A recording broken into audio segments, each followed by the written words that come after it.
तो वैसे जैसे कि आप लोग देख सकते हो पवन सिंह का ऐसा वीडियो बहुत ही ज़्यादा वायरल हो रहा है। कभी अक्षरा सिंह तो कभी ज्योति सिंह, तो यहीं पे कभी मैं बता दूं गाइस, इन्होंने हमेशा एक किसी न किसी को चेंज करके ऐसे बहुत ही ज़्यादा इनकी वीडियो निकल के सामने आ रही है। और गाइस मैं बता दूं, ऐसा घिनौना काम जो है पवन सिंह ने ऐसा सोशल मीडिया पे दिखाने के लिए नहीं, बट उनकी वाइफ हैं उनके साथ वो घिनौना नहीं बल्कि वो प्यार का इजहार कर रहे हैं। इजहार करते टाइम इन्होंने ऐसे वीडियो बना के डाल दिया जिसको पब्लिक गलत मान के बहुत ही ज़्यादा वायरल और ट्रेंड में ला रही है। वहीं पे बहुत लोगों का मानना है कि पवन सिंह बहुत ही ज़्यादा गलत कर रहे हैं, लेकिन मेरे हिसाब से तो पवन सिंह गलत नहीं किए, बट वो अपनी वाइफ के साथ थे तो उसमें कोई गलत नहीं हुआ। बाकी वो वीडियो सोशल मीडिया पर नहीं डालना चाहिए। बाकी ये जो है गाइस, आप लोग हमारे चैनल को सब्सक्राइब नहीं किए तो प्लीज़ चैनल को सब्सक्राइब कर लें।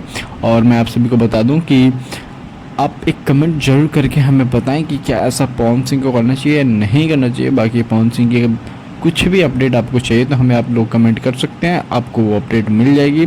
बाकी गाइस, आप लोग ज्योति सिंह के बारे में जान ही रहे हैं कि ज्योति सिंह का पवन सिंह का जो है तलाक का सिलसिला जारी है, और मेरे ख्याल से जो तलाक है वो फाइनल होने पे अब आ भी गया है और बहुत ही जल्दी हो जाएगा। तो चलिए इसी के साथ वीडियो खत्म करते हैं, फिर मिलते हैं अगले वीडियो।